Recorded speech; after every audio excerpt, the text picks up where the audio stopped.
Amém? Bom demais. Que alegria poder estar aqui, né? Eu estou vendo alguns rostos aqui que eu ainda não conheço, e me deixa muito alegre isso, porque a família de Deus precisa continuar sempre se desenvolvendo, multiplicando, ganhando forma. Jesus crescia em sabedoria, estatura e graça. E isso eu acredito que deve acontecer em todas as dimensões da igreja. Diga assim, eu preciso crescer em sabedoria, estatura e graça. Em estatura não tanto, tá? Porque tem gente que está crescendo em uma outra estatura, não é verdade? Né? Mas a verdade é de que, ao mesmo tempo que o crente, o cristão, na sua pessoalidade, quando nasce de novo e vive uma vida sadia, inevitavelmente vai crescer em estatura, em sabedoria, compreensão, conhecimento mais de Deus e graça, favor imerecido, fluir, mover, alcançando diversos níveis no qual os sonhos naturais não poderiam ter levado. Mas ao mesmo tempo que isso deve acontecer também com o cristão, isso deve acontecer no nível da família desse cristão. Mas ao mesmo tempo também que deve acontecer no nível da família, ele precisa acontecer também no nível da igreja, porque todas essas dimensões, começando na pessoa, na família e na igreja, são o próprio corpo de Cristo, crescendo em sabedoria, estatura e graça. Então a igreja precisa crescer cada vez mais em sabedoria. Uma igreja que cresce em conhecimento, não é informação a respeito de Jesus Cristo e nem a respeito da Bíblia, porque dizia já um amigo nosso que alguns seminários não são seminários, são cemitérios. Eu não estou nada contra seminário, ok? De jeito nenhum. Mas às vezes a gente fica muito apegado somente àquilo que tem a ver com a informação. Mas nós fomos chamados a crescer em conhecimento, que é a palavra sabedoria, se tornar cada vez mais profundo em Jesus. Uma igreja que cresce em conhecimento, ela inevitavelmente vai crescer em estatura. E estatura está falando mesmo de aumentar o volume de pessoas. Mas uma igreja que cresce em estatura também vai crescer em graça, gente. Crescer em graça tem a ver com crescer em favor de Deus diante dos homens, diante da sua cidade. Uma das evidências muito grandes, assim, eu fiquei muito animado com o Kleberson quando a gente veio aqui, eu já vim outras vezes aqui no prédio, e obrigado pelo microfone que eu estou conseguindo falar aqui embaixo. E o retorno está ótimo, hein? Pô, cara. Oi? Não, está ótimo? Estou animado, fique em paz. Vou descer aqui só porque eu sou espírito livre. Não, o Anderson fica me controlando aqui, não me deixa ir para um lado para o outro, gente, não é possível. Todo mundo levanta a mão e estende aqui para ele agora. Vai, levanta aí a mão rapidinho, vai. Em nome de Jesus, obrigado, Senhor. Liberta ele, Senhor.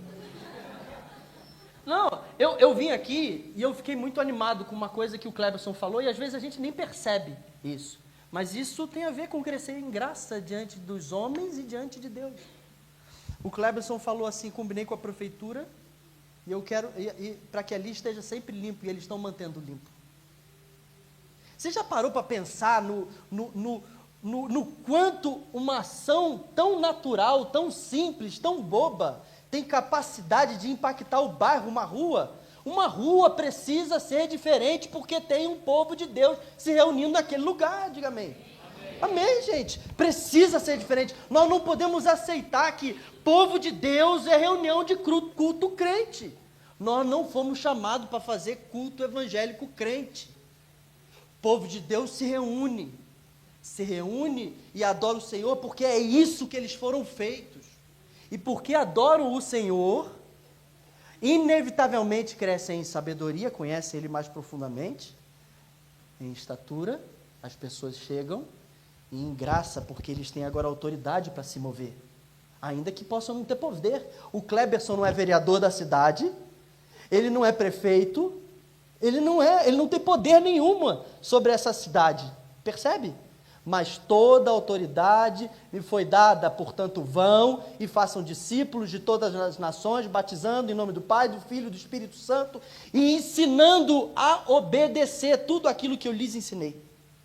Percebe isso? Se toda a autoridade foi dada a Jesus, sobrou quanto para Satanás? Quanto? Nada, gente. E às vezes a gente fica esperando ter um cargo de poder na cidade, para que nós possamos então nos mover na direção daquilo que o próprio Deus, Cristo, nos deu autoridade. Percebe? José, ele era o príncipe do Egito? Era? O que José era? Era escravo, foi prisioneiro, foi difamado, e o Egito, ele não tinha poder, mas ele foi constituído de toda autoridade. Anderson, eu mandei um PDF para você ali, eu não sei se você viu, se quiser colocar pode, se não quiser não precisa, tá? Eu não vou seguir ele, né, mas aí as pessoas podem ir passando, porque vocês sabem como é que eu sou, né? Aleluia. Ele falou para mim, ó, você tem 30 minutos para pregar. Eu falei, amém, vou começar no final. Não, é verdade, Alessandro, eu me sinto animado, né, cara? Eu começo a falar, você sabe que eu tenho dificuldade de falar, me sinto meio tímido. Aleluia. Se alguém puder abrir aí, Atos 2, 42, 47. Quer abrir aí, fala amém. Amém, você abriu? Poxa vida, cara. Satanás é um fera feio, né, cara? Eu não vou falar com o irmão, tá? Vou falar sobre ele. Aquele tá bonito mesmo, ele tá, sem dúvida. Poxa vida, graças a Deus. Aleluia. Abriu aí Atos 2, 42 ao 47. Se puder projetar aqui, tá lá no pode projetar mesmo, tá? Não precisa prender no PowerPoint, não. Pode projetar ali, se alguém tiver. Atos 2, 42 ao 47. Se puder ser na NAA, é a que eu vou ler.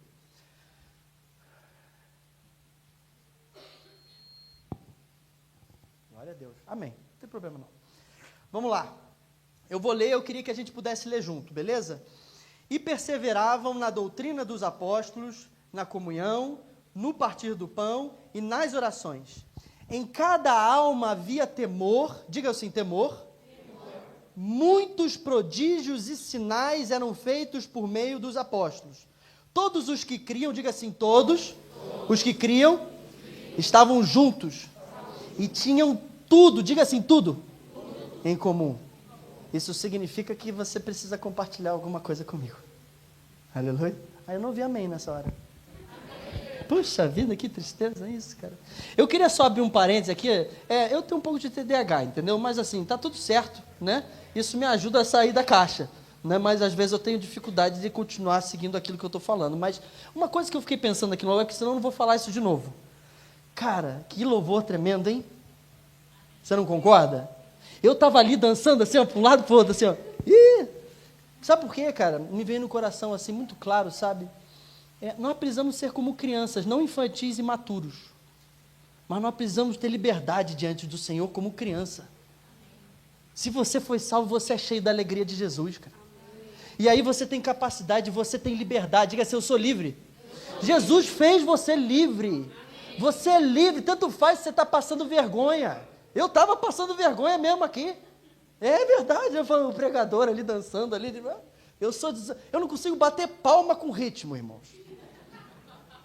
E quando eu canto, eu erro a palavra. Se alguém estava do meu lado, ouve que eu erro o canto. A Águeda fala, você inventa. Eu falei, eu invento mesmo. E às vezes canto heresia, tudo. Mas é com liberdade, porque eu fui tirado do império das trevas e levado ao reino da maravilhosa luz. Você foi tirado de que império, irmão? Era imperativo sobre a sua vida e você agora está livre para estar assentado à direita em Cristo Jesus, nas regiões celestiais. Isso não é futuro, não, irmãos. Isso é agora. É uma consciência de onde você está assentado agora. Não existe autoridade fora de Cristo, não existe liberdade fora de Cristo, não existe vida que flua, que vale a pena ser vivida fora de Jesus. E aí, cara, que louvor alegre, eu vendo o Cleverson pulando, a irmã ali foi ali pular, dançar, eu olhei para trás, até gravei assim, eu tenho pavor de pastor que grava assim o tempo todo, mas você fica muito feliz, porque eu faço parte de uma comunidade de implantação no Rio de Janeiro, e tudo que você quer ver é o povo com liberdade, transbordando de alegria, com cheiro e cara de Jesus, aleluia. Agora posso voltar para a palavra. Quando eu estiver fugindo muito, você fala assim, tipo, né? Vocês fazem assim, tá? Vocês têm liberdade, eu não vou me sentir ofendido. Tá, eu quero ver se vocês lembram. E todos os que criam estavam juntos e tinham tudo em comum. Vendiam suas propriedades e bens, distribuindo entre todos à medida que alguém tinha necessidade. Diariamente, diga diariamente. Perseveravam. Irmãos, perseverar tem a ver com a imagem do crente. Nós não fomos chamados para viver numa vida de gangorra. Um dia está no culto, outro dia não está, um dia lê a Bíblia, outro dia não lê. Eu aprendi uma coisa muito poderosa com um pastor, amigo meu, que ele falava assim: você não está animado sempre, você não está com fome de Jesus sempre, mas tem dias que você vai querer ler 5, 6, 7, 8, 10 capítulos. Se nunca aconteceu com você, fica tranquilo, recebe agora. Aleluia. Mas tem dias que não. Nesse dia, você precisa aprender a tomar a pílula de Jesus. Tem dia que você acordou ao contrário, parece, não parece? Tem dia que o dia começou estranho, você está com dívida, está triste, a mulher brigou, a noite não foi boa. A gente está vivendo nesse mundo. No mundo tereis aflições, mas tem de bom ânimo. Percebe? Nós precisamos aprender a perceber as estações. No inverno você bota roupa quente. No verão você tira a roupa quente. Agora imagina no inverno sem roupa, com roupa de verão, e no verão com roupa de inverno. Imagina que inferno. Roupa é inferno? Roupa é ruim? Não. Mas quando a gente está fora da estação do que Deus está fazendo, você vai viver o inferno. E tem estações mesmo que o próprio Senhor permite, até para provar o nosso coração. E aí nessas estações, às vezes não está com fome de ler a Bíblia, não está com fome nem de orar. Aí você precisa aprender a comer a pílula de Jesus.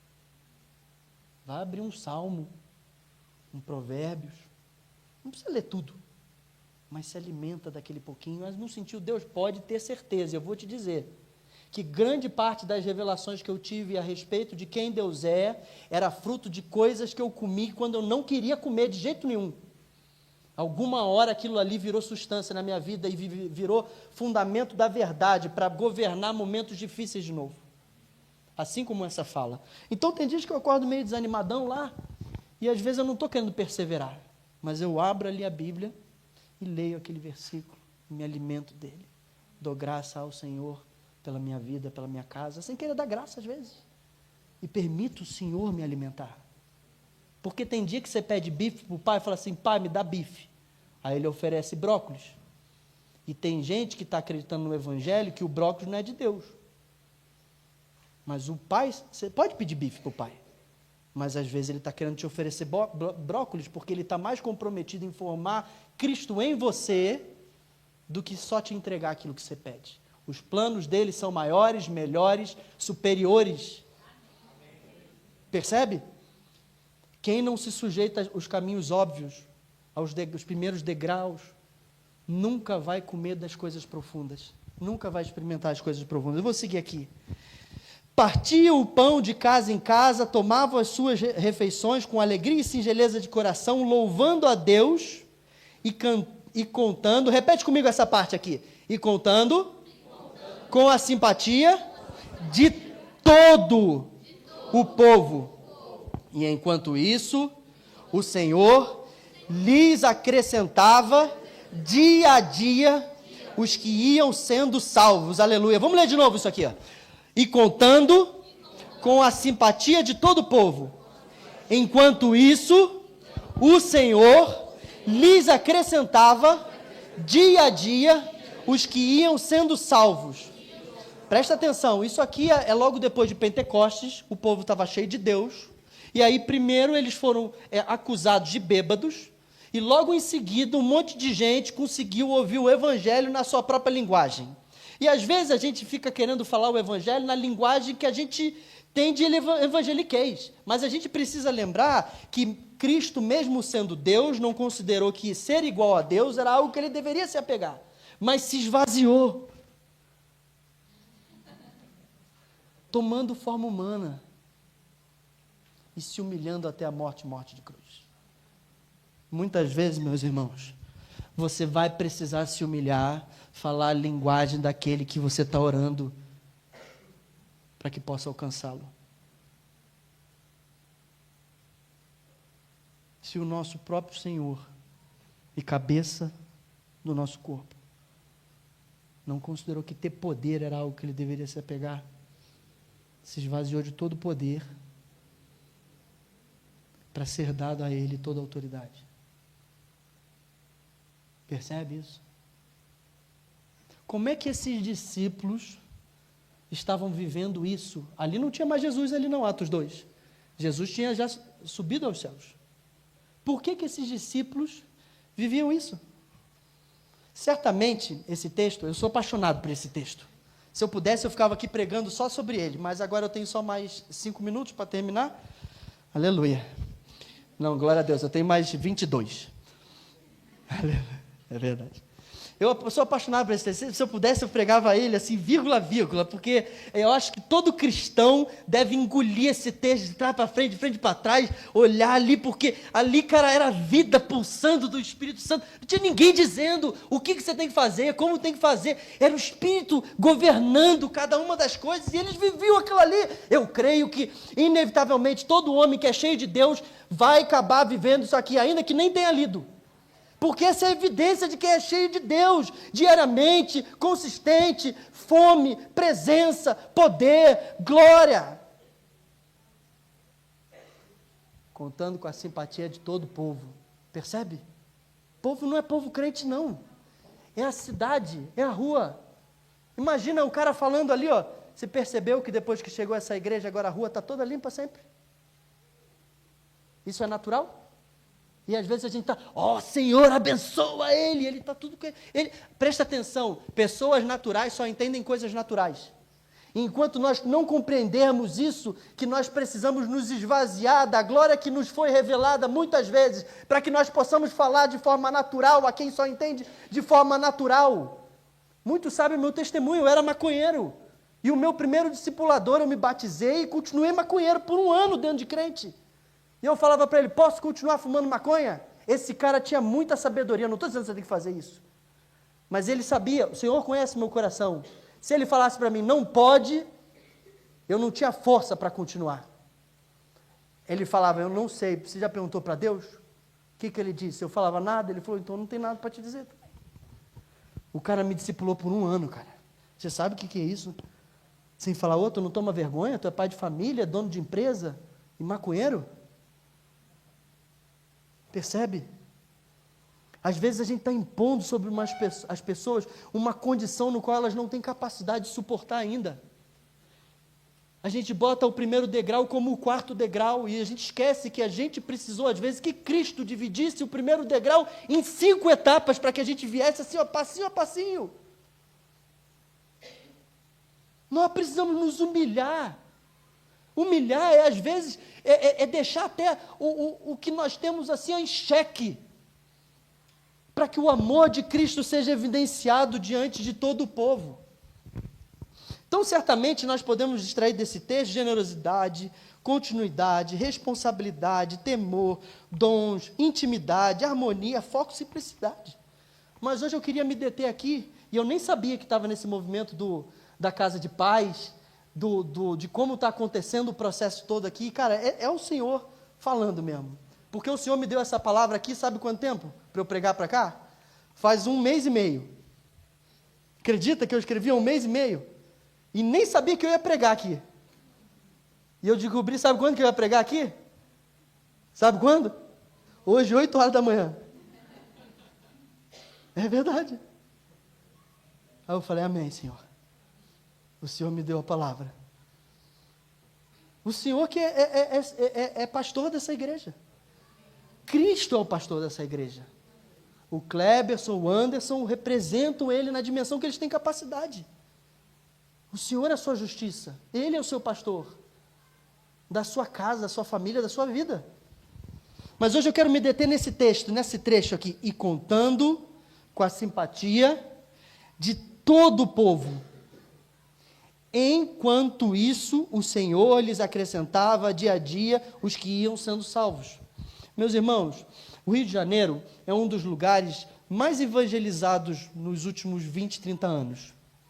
Ele foi o foco evangélico e muitas músicas foram criadas pelos ministérios no Rio de Janeiro. Muitas músicas um pouquinho mais antigas, eles foram criados, restitui, essas músicas assim, ó, que não está agora mais na ênfase, mas isso veio do Rio de Janeiro. O Rio de Janeiro foi foco de avivamento.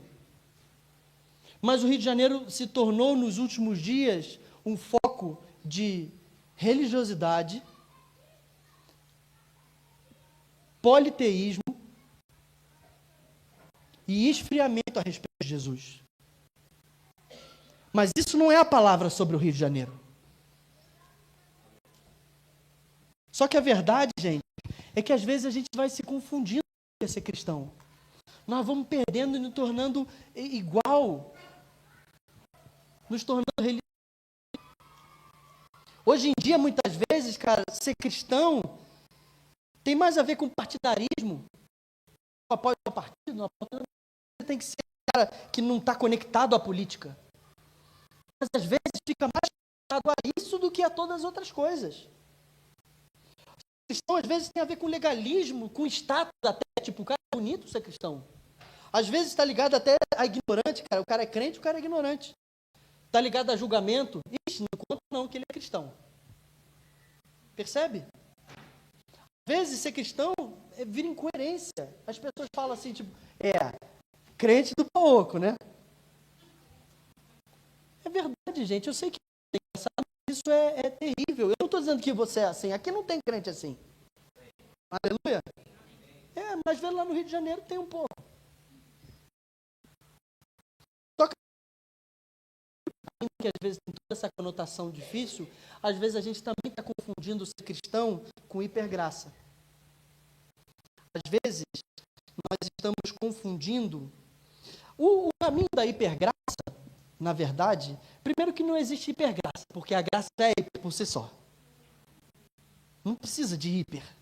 Hiper é para o ser humano que está com dificuldade de entender que Jesus é tudo. Jesus é a graça de Deus. Eu amo muito essa música ali, que a gente cantou antes. Tudo que eu tenho é Deus.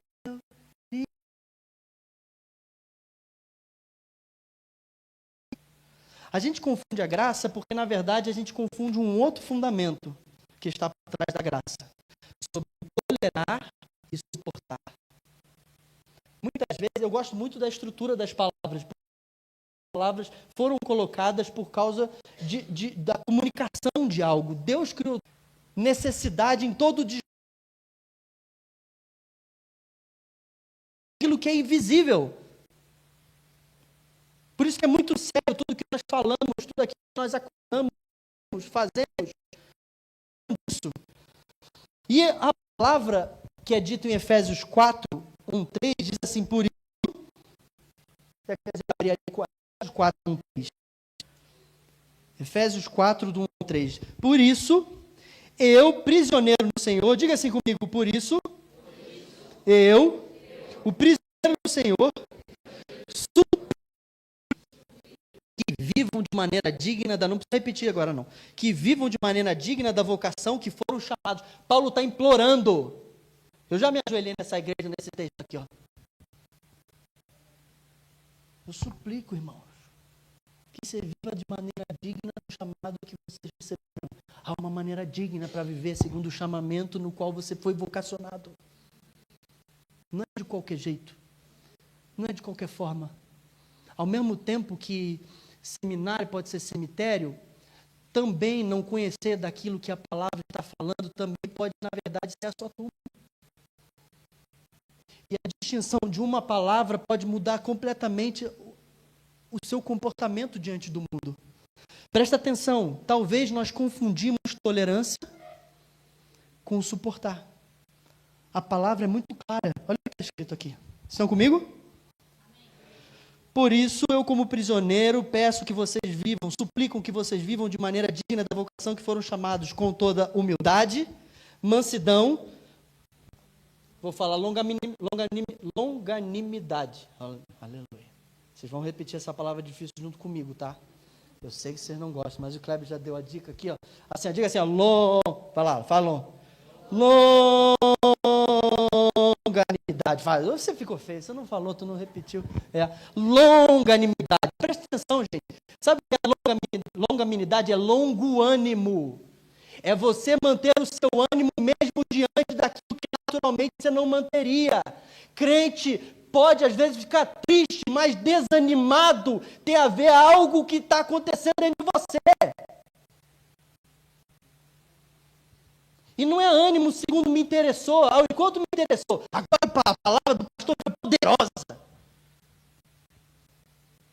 Fiquei animado para ir para o encontro. Não, a palavra do pastor nesse domingo não foi tão poderosa.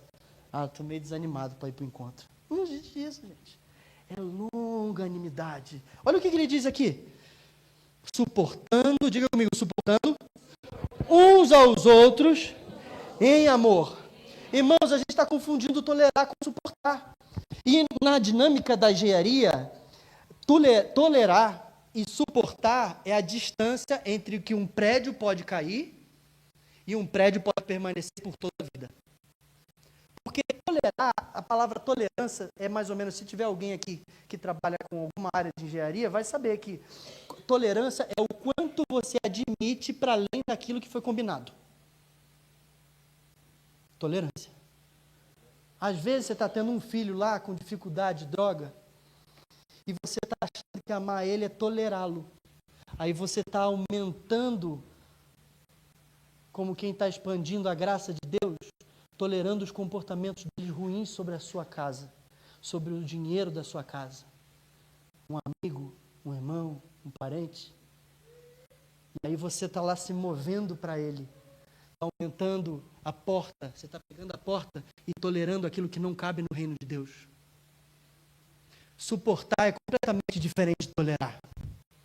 Suportar é quando você constrói um fundamento tão sólido na rocha, que é Cristo Jesus, que as suas expectativas não estão mais nos acertos e nos erros das pessoas. E você consegue continuar sendo o mesmo cristão, mesmo que ele vá para cima e para baixo, mesmo que ele ande para a esquerda e para a direita, os seus pés estão firmes, você não desanima, você continua sendo a mesma pessoa, porque o bem que você faz nunca vai ser controlado pelo mal que ele faz.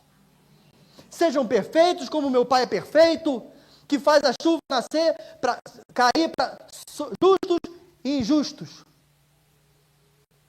A bondade que está em nós não pode ser uma reação ao certo e errado dos nossos irmãos que ainda não sabem que são. Nós precisamos suportar. Firme. Meu filho, você quer viver drogado? Eu não concordo. Mas aqui dentro de casa, não. Amo muito você. Você quer torrar todo o seu dinheiro? Vou lá na rua te visitar enquanto você estiver morando na rua se drogando. Mas aqui em casa, não. Com o meu dinheiro, não. Percebe? Estou lá. Eu tenho um pastor amigo meu que ele chega a dizer assim, ó. Você quer amar um marido? Ele conta um exemplo que às vezes a mulher está apanhando o marido, e aí foi diante do pastor, e aí o pastor, vamos orar por esse marido. Vamos orar por esse marido vai parar de bater em você. Eu não estou indo contra orar, não, pelo marido, tá? Beleza? Mas imagina, a mulher está apanhando do marido, e diante de um pastor, o pastor continuar deixando essa mulher apanhar pelo marido. Sabe que esse pastor amigo meu, nem sei se é essa orientação aqui, mas esse pastor amigo meu, o Paulo Borges Júnior, ele diz assim, você sabe o que é amar esse marido? Amar mesmo? É assim, ó, ir lá denunciar na polícia, esse marido vai ser preso. Óbvio, não estou falando de uma coisa simples ali, né? É bem grave, bem difícil de saber, né? Ele vai ser preso, e suportar esse teu marido é você voltar lá, porque é teu marido, para levar quentinha para ele, até que ele se encontre com Jesus. Óbvio, não estou querendo trazer uma conta matemática aqui. Mas às vezes a gente está confundindo suportar com tolerar, meus irmãos. Enquanto a verdade é que a marca de sermos crentes deveria ser essa. Olha o que está escrito em Atos 13. Presta atenção. ao verem a intrepidez de Pedro e João, sabendo que eram homens iletrados e incultos, admiraram-se e reconheceram que eles haviam estado com Jesus. Você percebe? Consegue perceber isso? Ao verem, sabendo que, admiraram e reconheceram. Deixa eu fazer uma pergunta bem honesta para você. O que mais tem parecido em você? O que mais tem aparecido em você? Eu estou no fogo aqui, pentecostal. Graças, obrigado, meu irmão. O que mais tem aparecido em você, meu irmão? No seu dia a dia, na sua casa, na sua vida? O que está acontecendo no seu trabalho, no seu dia a dia? As suas debilidades, fragilidades, a sua história, a sua condição? Ou aquilo que foi transformado em você, por você ter andado em nome de Jesus? Vocês percebem? Admiraram e reconheceram. Você realmente tem andado com Jesus? Não é acusação não, tá? Mas é uma pergunta que nós precisamos fazer. Você tem cheiro de Jesus? Você tem gosto de Jesus? Ou somente você é um evangélico? Meus irmãos, olha o que está escrito em 2 Coríntios 2,14. Essa é a dica, tá o texto lá para mim. Aleluia. Diga um amém aí para mim. Vou tomar uma água aqui. Agora eu tenho 7 minutos. Faz uma cara de ar. Para ele poder me chamar mais vezes, cara. Pô, levou 1 ano e pouco para ele me chamar de volta, percebe? Não, brincadeira, ele me chamou acho que faz uns 6 meses atrás de novo. Mas depois de 6 meses ele falou, não, vamos deixar ele trabalhando. Presta atenção nesse texto. Está lá? Eu acho que eu que botei na versão errada, tá? Está aqui NVI. Você me perdoa. Eu estou meio difícil mesmo hoje.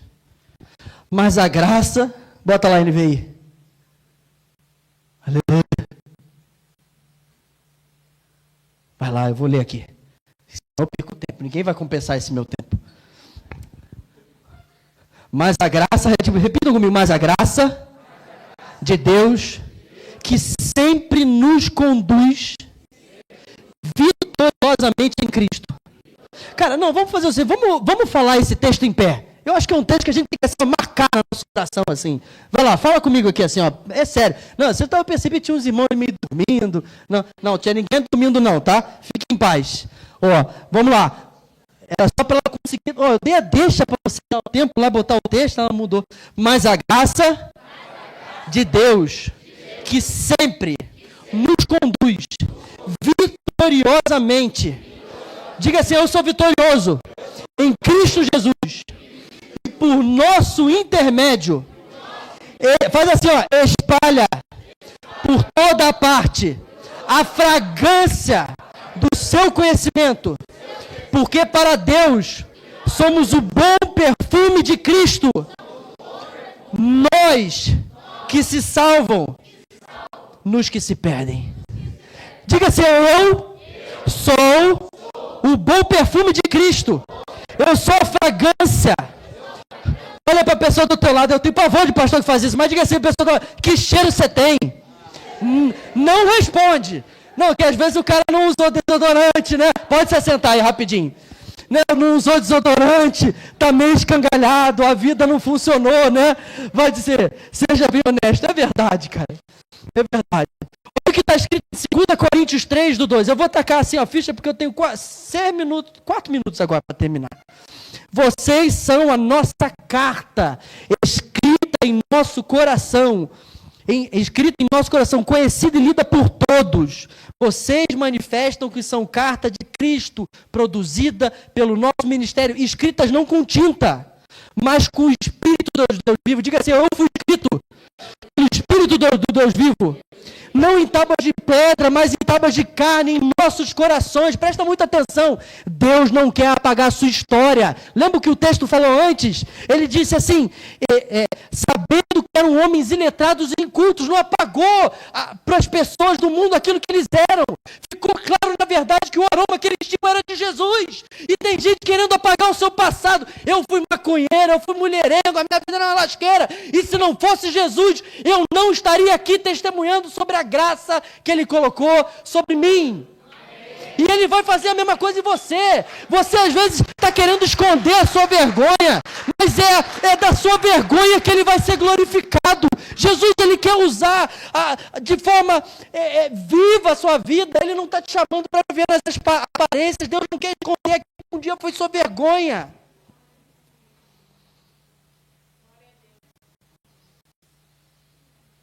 Diga assim, ainda que eu não veja. Feche seus olhos, diga assim, eu creio. Eu confio. Só que ao mesmo tempo, meus irmãos, nós não podemos esquecer que nós não vamos ser aceitos por todos. Bem-aventurados são vocês quando por minha causa os insultarem e os perseguirem. Quando por causa de quem? De quem? De Jesus. E tem gente que está usando esse texto, gente que é difícil, que é complicada, e está achando que a perseguição, porque você é evangélico, está sendo perseguido por causa de Cristo. Tem gente que está sendo perseguido porque tem cheiro de confusão, de arrogância, de orgulho, de avareza, sendo crente. Não é isso não, é por causa de Cristo. É porque você foi amar o que ninguém queria amar. É porque você foi sentar com o que ninguém queria sentar. Eu queria ir para o fim aqui. De onde esses discípulos viviam todas essas coisas? Foi como eu comecei. Mateus 9, 35, 36 diz assim: e Jesus percorria todas as cidades e aldeias, ensinando nas sinagogas, pregando o evangelho do reino e curando todo tipo de doença. Ao ver as multidões, Jesus se compadeceu, porque estavam aflitas e exaustas, como ovelha sem pastor. Jesus ia por onde? Diga assim, todas. Todo mundo mora aqui no mesmo lugar? Mora? Não mora. Por onde você está indo, Jesus está indo. Mas deixa eu te fazer uma pergunta. Será que enquanto você está indo, você está percebendo aqueles que estão caminhando aflitos, como ovelhas sem pastor? Você sabe como é que termina esse texto? Jesus diz assim: orem ao Senhor. Quem sabe? Orem ao Senhor da seara, pois o campo estão brancos. Eu queria assim, eu posso ter mais uns 2, 3 minutinhos nisso aqui? Eu queria que você se levantasse. Nós vamos ter um encontro daqui a um mês. Daqui a um mês, mais ou menos, é isso que nós temos? Eu queria que fizessem trios aqui. Se você puder fazer trio, faça rapidamente, para a gente poder ser bem assertivo nisso. Faça um trio aí, rapidamente. Com uma pessoa que você conhece, da tua célula, do seu grupo. Faz um trio rapidamente. Faça lá, vai. Move na direção, não deixa ninguém sozinho, não fica com vergonha. Quem é cheio de Deus tem liberdade. Junta aí um trio. Orem ao Senhor da seara por trabalhadores. Vocês agora, assim, nós vamos orar aqui agora. Eu quero ouvir a oração de você. Eu sei que aqui é um povo aquecido, que a sua voz seja ouvida aqui. Vai, junta aí, começa a orar. Começa a declarar, pedir, Senhor, envia trabalhadores, os campos estão brancos. Curitiba está com os campos brancos, Senhor. Ó Jesus, abre as portas das casas, Jesus. Ó Senhor, levanta trabalhadores, Jesus. Levanta homens e mulheres de Deus que têm fome pela Tua presença. Abre as portas das casas, Jesus. Nós reconhecemos, Curitiba está branco, está aberto, Senhor. As portas estão abertas, Jesus. Faz a Sua obra, Senhor. Enche aquele encontro levanta casas, levanta um povo, abre as portas de pessoas de paz, Senhor. Nós declaramos mais trabalhadores, Jesus. São os seus trabalhadores até os das últimas horas, Senhor. Nós não estamos preocupados quem chegou antes, quem chegou depois. Nós queremos estar com o Senhor. Levanta trabalhadores, Jesus. Levanta, Jesus, trabalhadores. Em nome de Jesus. Levanta mais trabalhadores. Em nome de Jesus. Os campos estão brancos. Os campos, nós declaramos que essa cidade vai ser alcançada. Que esse bairro vai ser alcançado. Que toda casa que tem um crente é uma igreja. Todo crente aqui é um pastor, é um apacentador, um ministro que vai cuidar e vai apacentar. Por todo lugar haviam as ovelhas que estavam aflitas, sem pastor. Eu sou o pastor, você é o pastor enviado para cuidar, em nome de Jesus. Amém, amém, amém, amém. Dá uma glória a Deus aí, dá uma glória a Deus, glorifica o nome do Senhor. Ele é nosso Senhor e Salvador. Aleluia. Presta atenção, fica em pé. Presta muita atenção para eu poder dizer para você uma coisa. Quem orou aqui? De todo o coração. Você colocou o seu coração nisso? Eu vou fazer uma pergunta, mas você orou pelo quê? Pelo quê? Para que Deus envie trabalhadores. Eu vou terminar lendo um texto para você entender o que acontece com quem ora por trabalhadores. Quem orou por trabalhadores, levanta a sua mão. Ó, teve gente que orou mais ou menos. Aquele irmão ali é vascaíno, é flamenguista você, né? Tu é flamenguista, né? São Paulino. Coxa. Puxa vida, vai dizer que você é Atlético Paranaense. Puxa vida, hein, cara. Aleluia, Senhor. Converte. Não, eu gostei, que Atlético Paranaense é a cor do Flamengo. Você torce pro Flamengo no Rio de Janeiro, né? Amém. Aleluia. Ó. Ô, glória! É. A gente normalmente lê Mateus 9 no final e fica por aí, não é verdade? Porque a Bíblia está dividida. Mas se você der uma continuidade pela oração dos discípulos que oraram por mais trabalhadores na seara, porque os campos estavam brancos, Mateus 10, que é logo em seguida, está escrito assim, ó. Tendo Jesus chamado os seus 12 discípulos, deu-lhes a autoridade sobre os espíritos imundos para expulsar, curar todo tipo de doença e enfermidade. E então Jesus os enviou, dando-lhes as seguintes instruções. Percebe? Vocês percebem, gente? Quem é que foi separado e enviado? Quem foi? Quem foi? Sabe quem? Aqueles discípulos que tinham acabado de orar por trabalhadores. Você sabe por quê? Porque todo mundo que ora, nós não oramos para falar para Deus o que a gente quer. A gente ora para ouvir de Deus o coração dele. E aí todo mundo que ora e fala com o Pai tem um assunto só. Eu tenho ouvido o clamor naquele lugar. E eu pergunto para vocês, quem eu enviarei? Quem eu enviarei, meu irmão? Ele está ouvindo um clamor no seu bairro, na sua esquina. Quem eu enviarei? Quem é que vai ser enviado? Isaías respondeu. Se é com você, eu queria que você fizesse que nem o Alessandro. Diga assim, levanta a sua mão. Diga assim, eis-me aqui, Senhor. Eis-me aqui, Jesus. Envia-me. Eis-me aqui, Jesus. Eu sou o aroma de Cristo. Envia-me. Abre os meus olhos para ver toda ovelha perdida. Eu sou o pastor enviado para cuidar dessa ovelha perdida. Há uma ovelha perdida. E é você o enviado. Você é a mão de Jesus. Glorifica o nome de Jesus aí. Amém e amém.